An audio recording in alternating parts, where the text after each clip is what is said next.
What if I told you that a single moment of anger could destroy years of good deeds, break relationships you spent a lifetime building, and push you further away from the mercy of Allah? Think about it. How many times have you said something in anger that you later regretted? How many hearts have been hurt? How many bonds weakened simply because we couldn't control what was burning inside us for just a few seconds? Anger feels powerful in the moment. It makes you feel justified, dominant, even right. But in reality, it is one of the most dangerous traps of Shaytan. The Prophet Muhammad, peace be upon him, warned us about this repeatedly. A man once came to him asking for advice, and the Prophet simply said, "Do not get angry." The man repeated his question again and again, and each time the Prophet gave the same answer, "Do not get angry." This shows us something profound. Controlling anger is not a small matter. It is central to our faith and our character. Allah Himself praises those who control their anger. Allah Himself praises those who control their anger. In the Quran, Allah describes the righteous as those who restrain anger and pardon people. Think about that. Strength in Islam is not in shouting louder or reacting faster. It is in holding yourself back when your emotions are pushing you forward. Today, we are living in a time where anger is everywhere. On social media, in our homes, in our daily interactions. People are quick to react, quick to argue, and slow to forgive. But as believers, we are called to be different. We are called to rise above. So in this video, we will uncover how anger silently destroys you, what Islam teaches about controlling it, and practical ways to overcome it before it overcomes you. If you truly want to protect your heart, your relationships, and your akhirah, then stay till the end. Subscribe to Menk Guidance for more reminders that transform hearts. Anger, in its essence, is not something that Islam completely condemns, because it is a natural emotion placed within us by Allah. It is part of being human. There are moments when anger can even be justified. When dhulm is witnessed, when boundaries are crossed, or when something sacred is disrespected. But what Islam carefully teaches us is that the danger is not in feeling anger. The danger lies in what we allow that anger to turn into. There is a fine line between controlled emotion and destructive reaction. And most people cross that line without even realizing it. The moment anger takes control, it begins to cloud your judgment, distort your thinking, and push you toward actions that your calm self would never approve of. In that state, you are no longer responding, you are reacting, and reaction is where regret is born. The Prophet Muhammad, peace be upon him, completely redefined what strength means in this context. He taught that the strong person is not the one who can overpower others, but the one who controls himself when he is angry. Reflect on that deeply. Anyone can shout, anyone can lash out, anyone can say hurtful words in the heat of the moment. That requires no discipline. But to hold yourself back when your heart is racing, your ego is provoked, and your emotions are boiling, that is hakika think strength. That is qalwa that Islam wants to build within you. Because the one who controls anger is not just controlling a moment, they are protecting their character, their relationships, and their standing with Allah. When anger rises, it often brings with it a sense of justification. You feel like you are right, like your reaction is deserved, like the other person needs to hear what you are about to say. But this is where Shaytan quietly steps in, beautifying your reaction, making it seem acceptable, even necessary. And in that moment, you forget the consequences. You forget the words you cannot take back, the hearts you might break, and the sins you may fall into. This is why awareness at the very first spark of anger is so critical. That initial moment is your empty hand. It is where you decide whether you will follow your nafs or rise above it for the sake of Allah. And if that moment is ignored, if anger is allowed to grow unchecked, it does not stay contained within you. It begins to spill over. It moves from your heart to your tongue, from your tongue to your actions, and from your actions into the lives of others. What started as a feeling quickly turns into something much more damaging, leaving behind athara that are not easily erased, and this is where the true destruction of anger begins to unfold. Anger rarely stays as just a passing emotion. It leaves behind consequences that quietly build over time, shaping your heart, your relationships, and even your connection with Allah. What makes anger so dangerous is that its damage is often not immediate or visible in the moment. Instead, it settles within you, creating a heaviness in the qalb, a constant irritation that slowly transforms into resentment. The more frequently a person gives in to anger, the more tabaria it begins to feel, until it becomes a default reaction rather than an occasional slip. At that point, it is no longer just an emotion. It becomes part of your identity, something that defines how you respond to the world around you. One of the most painful effects of anger is how it destroys relationships. Words spoken in anger are rarely measured. They are sharp, impulsive, and often far more hurtful than intended. In a single heated moment, you can say something that stays in someone's heart for years.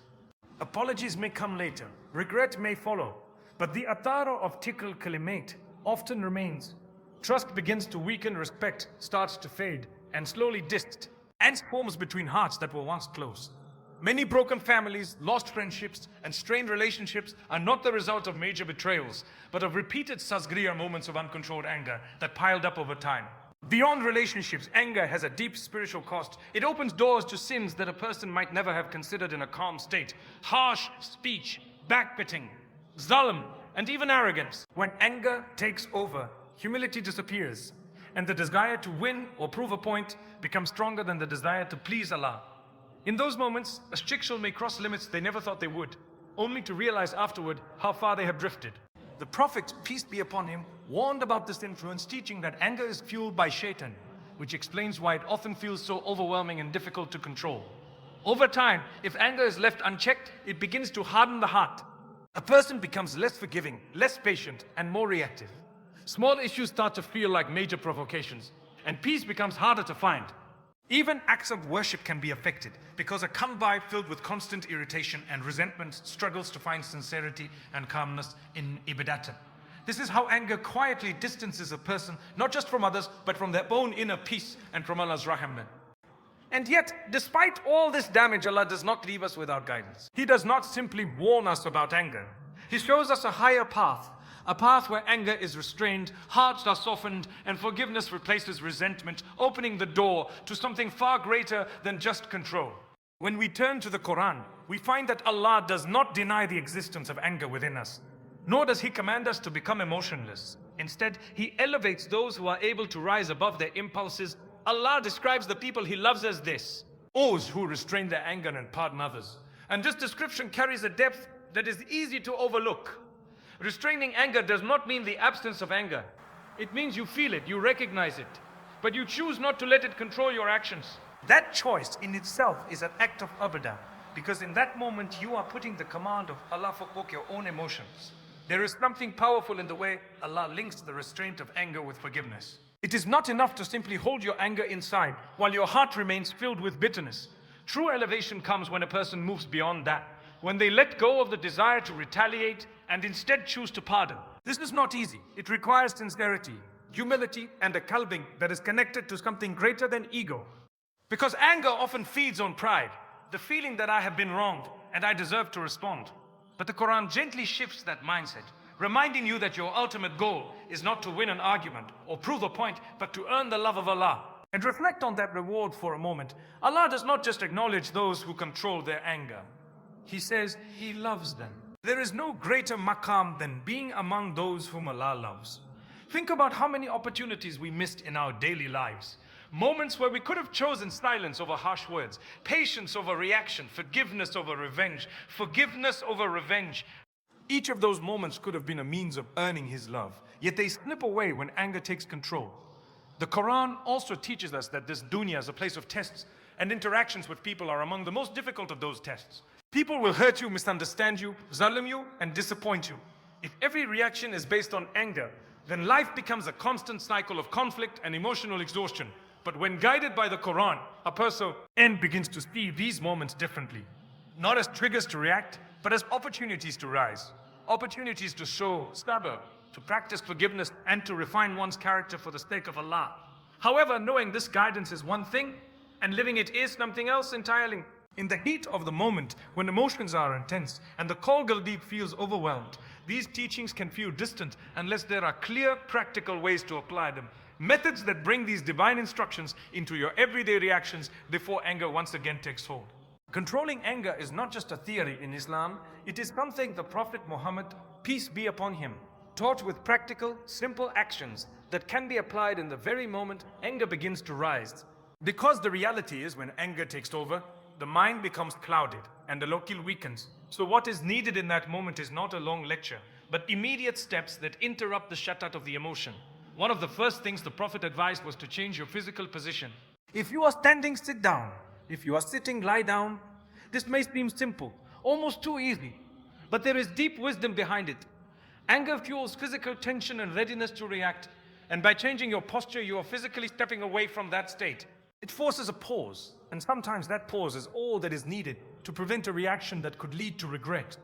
Another powerful instruction is to seek refuge in Allah from Shaytan. In the moment of anger, when emotions are heightened, it is easy to forget that this feeling is being intensified by an unseen influence.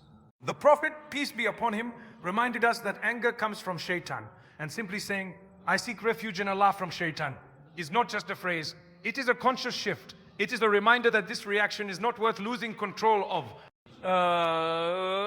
That pleasing Allah is more important than expressing your ghadab. It reconnects you to your purpose in that exact moment where you are most likely to forget it. Then there is the discipline of silence, perhaps one of the most difficult yet most powerful responses. When anger rises, the tongue becomes the fastest weapon. Words begin to form without thought, and once they leave your mouth, they cannot be taken back. The Prophet, peace be upon him, emphasized remaining silent during anger because silence cuts off the most immediate source of harm. It creates space between feeling and reaction, and within that space, wisdom has a chance to return. Many of the deepest regrets in life are not because of what we felt, but because of what we said in those moments. Wudu is another beautiful remedy taught in the Sunnah. Anger is described as coming from fire, and water extinguishes fire. When you perform wudu, you are not only cooling your body, but also calming your row. It is a physical and spiritual reset, washing away the intensity of the moment and bringing you back to a state of balance. These actions may seem small, but when practiced consistently, they begin to reshape how you respond to anger. They train you to pause, to reflect, and to regain control. But even with these tools, there is still something deeper that must be addressed. Because sometimes anger is not just about the moment, it is about what we carry inside us. And unless that internal burden is released, anger will continue to return, finding new ways to surface, often stronger than before. One of the most powerful ways to break the cycle of anger is through forgiveness. Yet it is also one of the most difficult things for the nafs to accept. When someone hurts you, disrespects you, or zalam you, the natural reaction is to hold on to replay the moment, to justify your anger, and to feel that letting go will. This somehow means accepting what was done to you. But forgiveness in Islam is not about saying the zalim was acceptable. It is about choosing to free your heart from being chained to that pain. Because the truth is, when you hold on to anger, you are not hurting the other person as much as you are hurting yourself. You carry that weight every day. It affects your thoughts, your mood, your ibadah, and your ability to feel peace. The Prophet Muhammad, peace be upon him, showed us what true forgiveness looks like. Not just in words, but in actions that are almost unimaginable. He was insulted, rejected, harmed, and deeply hurt by people. Yet when he had the power to take revenge, he chose mercy. This was not weakness. It was the highest level of strength. It showed that his heart was not controlled by ego, but guided by a higher purpose.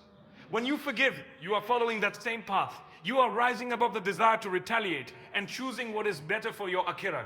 Forgiveness also transforms your perspective. Instead of constantly focusing on how you were wronged, you begin to focus on how you can earn the pleasure of Allah. You realize that every moment of patience, every time you let go for His sake, is being recorded, nothing is lost. In fact, Allah promises that those who forgive and reconcile will have their reward with Him. That means what you give up in this world is replaced with something far greater in the next. At the same time, forgiveness does not mean allowing yourself to be repeatedly harmed or ignoring injustice. Islam teaches balance. You can set boundaries, you can protect yourself, but you do not have to carry hatred in your heart while doing so. That is the difference between reacting from anger and acting with wisdom. When anger is replaced with forgiveness, the heart becomes lighter, softer, and more at peace. But if a person refuses to forgive, if they continue to hold on to every hurt and every grievance, that anger does not remain contained. It builds, it intensifies, and eventually it begins to shape how they see the world, turning even small situations into triggers and pushing them toward reactions that go beyond just emotion into something far more destructive. Anger, when left uncontrolled, feels like a force that weakens you. But when it is understood and directed properly, it can actually become a source of strength that elevates you. The difference lies in whether you allow anger to lead you or you learn to lead it. Every person experiences moments where emotions rise, where something feels unfair, disrespectful, or deeply frustrating. In those moments, there is an energy within anger, a go-getter that pushes you to react. If that energy is released impulsively, it results in harm, regret, and broken connections. But if that same energy is restrained and redirected, It becomes a court of discipline, self-control, and purpose. Transforming anger begins with awareness. Noticing the early signs, the tightening in your chest, the sarata of your thoughts, the urge to respond immediately. These are signals, not commands. They are reminders that you are being tested in real time. They are reminders that you are being tested in real time. They are reminders that you are being pressed at you. They are buying, noticing the leech. These are signals, not commands. They are reminders that you are being tested then in real time. They are reminders that you are being tested by him really. These are signals, not commands. They are reminders that you are being tested then real time. You signals is signals, not commands. They are reminders that you are being tested then. Magically in the inshul being is they are reminders that you are being tested then, which they major test they. When you begin to recognize these moments, you create a gap between feeling and reaction. And within that gap lies your power. Instead of asking, how do I respond to this person? You begin to ask, how do I respond in a way that pleases Allah? That shift in intention changes everything. It turns a moment of potential sin into an opportunity for reward. Over time, this practice builds a new kind of strength within you. You become someone who is not easily shaken by words or actions. Situations that once triggered immediate anger begin to lose their hold on you. You start to respond with calmness, with thoughtfulness, and with control. And people notice this. They begin to trust your character, to respect your presence, and to feel safe around your words. This is the quiet strength that Islam nurtures. A strength that does not need to prove itself through dominance, but is evident through restraint. At the same time, anger can be channeled into something constructive. It can push you to stand against dhalam, to improve yourself, to set healthy boundaries, and to correct wrongs in a way that is just and balanced. This is the difference between destructive anger and purposeful action. One is driven by ego, the other by intention. One leaves behind damage, the other leaves behind growth. But if this transformation is ignored, if a person continues to surrender to anger instead of mastering it, then over time they lose control, not just in moments but in patterns. And when anger becomes a pattern, it begins to define decisions, shape character, and ultimately influence where a person stands, not just in this world, but in the hereafter, where every reaction, every word, and every moment of restraint will finally reveal its true weight. At the end of the day, anger is not your enemy, but losing control to it is. Every moment of anger is a test of your patience, your amen, and your character. And the reality is, most people fail this test, not because they are weak, but because they are unaware of how serious it is. But now you know that anger can destroy relationships, distance you from Allah, and fill your heart with darkness. But you also know that controlling it can elevate you, purify your soul, and earn you the love of Allah. The next time you feel anger rising inside you, pause. Remember the words of the Prophet, peace be upon him. Remember that true strength lies in restraint. Remember that your reaction in that moment could define your outcome in the Akhirah. You are not defined by how you feel. You are not defined by how you respond. So choose patience over reaction. Choose silence over hurtful words. Choose forgiveness over revenge. Choose forgiveness over revenge. Because every time you control your anger for the sake of Allah, you are not losing, you are winning in a way that truly matters. And one day when you stand before Allah, those moments of restraint may be the reason you are granted His mercy. Stay connected with Menk guidance for reminders that guide your heart back to what truly matters.